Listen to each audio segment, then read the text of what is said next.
Olá, tudo bem? Seja bem-vindo à sua aula virtual de Geografia. Vamos juntos então à página de estudo desta videoaula. Vamos nessa! Bom, gente, sejam bem-vindos à página de estudos. E, como vocês estão vendo aí, o tema da nossa videoaula de hoje são as águas continentais. Nós vamos continuar com os temas que a gente já vem estudando, tá certo? Então, voltando aqui um pouquinho, página 338, peguem o livro didático de vocês e me acompanhem. É importante que você faça sempre isso, porque você vai estar acompanhando, você vai estar interagindo, mesmo que seja uma videoaula gravada, você vai estar marcando junto comigo, vai lendo e vai se inteirando do assunto, tá bom? Vamos lá. Águas continentais. A água doce é um dos recursos naturais mais preciosos do nosso planeta e pode ser encontrado tanto na superfície quanto no subsolo dos continentes em estados físicos diferentes. Essa introdução aí já é tudo, né? Você pode até marcar aqui toda essa introdução e ela já diz tudo do texto. A água doce ela é um recurso muito importante para nós, seres humanos, tá? É um dos recursos mais preciosos, mas infelizmente a gente está destruindo, tá? Desperdiçando essa água potável, essa água doce, tá? Vamos lá. As águas continentais compreendem os rios e lagos, assim como as águas subterrâneas, em lençóis freáticos e aquíferos. Vamos marcar isso aqui que é importante. Mais para frente a gente vai ver a diferença entre esses dois. Na verdade, vamos ver as características de cada um. Contudo, a maior parcela de água doce do planeta está localizada nas calotas polares, em estado sólido sob a forma de gelo. O problema é que as calotas polares estão derretendo, devido às altas temperaturas que a gente tem vivido, o efeito estufa, enfim.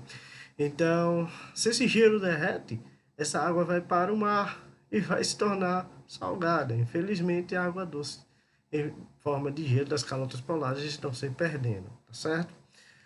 Vamos começar então o primeiro subtópico, que são os rios e as paisagens. Vamos analisar um pouco sobre a questão dos rios, vamos ver a questão de como o rio ele modela a paisagem por onde ele passa.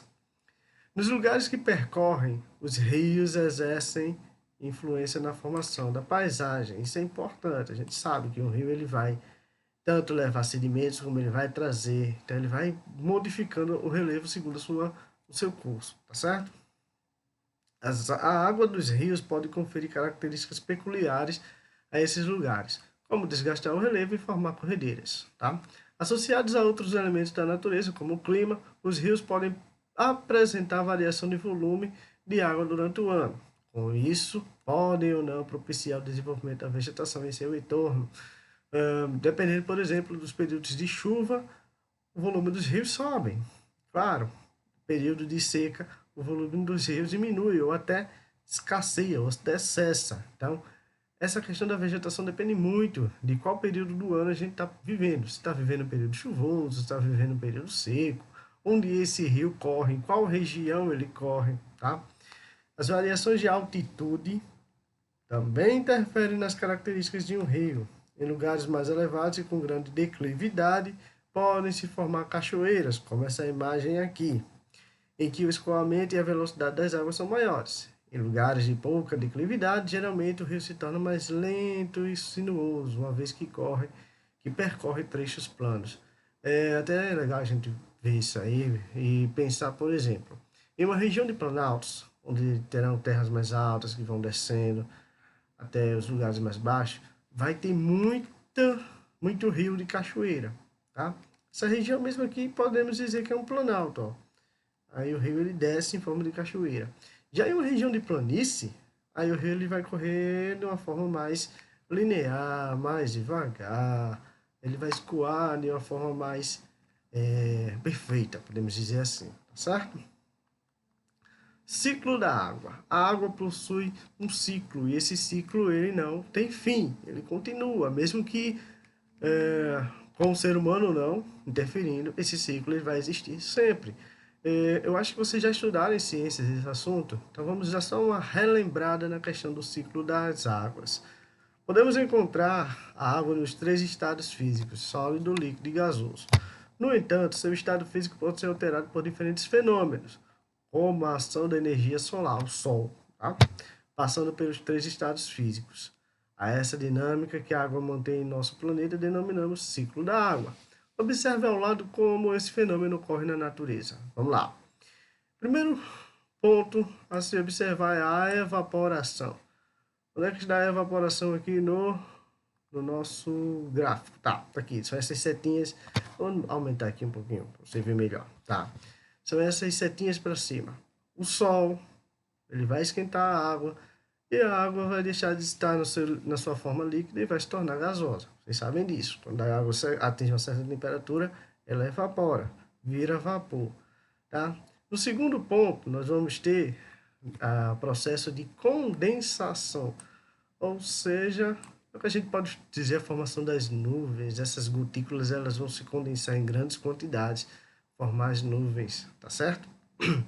O terceiro ponto, nós vamos ter a precipitação. Essas nuvens elas vão se tornar muito pesadas, a ponto de que as gotas de água, junto com as sujeiras, os pós que a gente tem no nosso planeta, as micropartículas vão tornar essas gotas muito pesadas e elas vão descer em forma de chuva. Então, isso aqui é a precipitação, tá? A chuva, a água, ela se precipita, ou seja, ela se joga.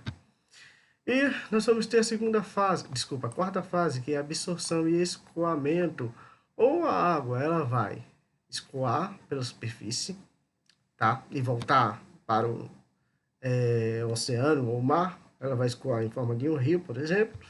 Ou ela vai penetrar o solo.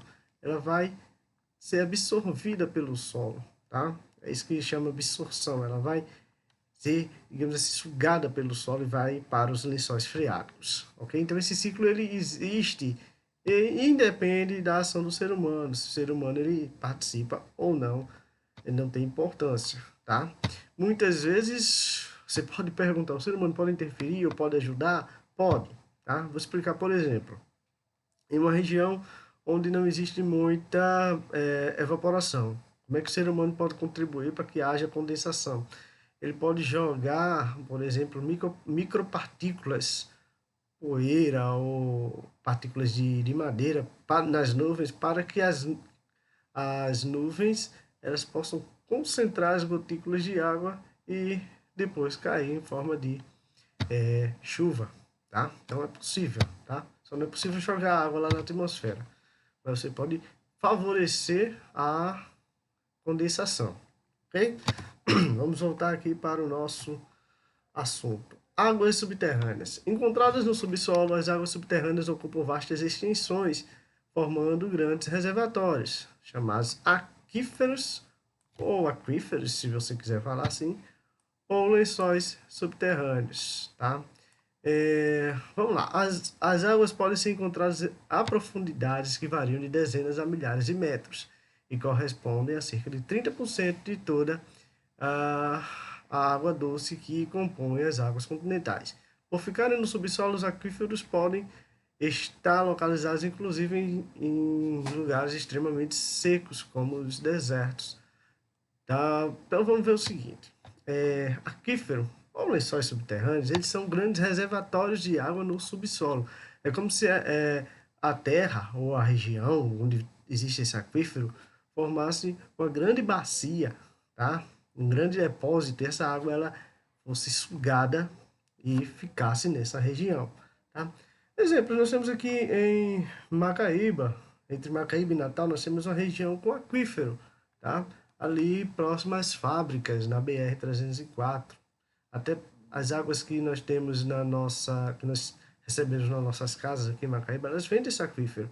Então, os poços da Caerne ficam ali, próximo às fábricas da Coca-Cola, ali em diante. Tanto é que existem muitas fábricas de água mineral naquela região, tá? Por isso, por causa da concentração de água no subsolo, tá?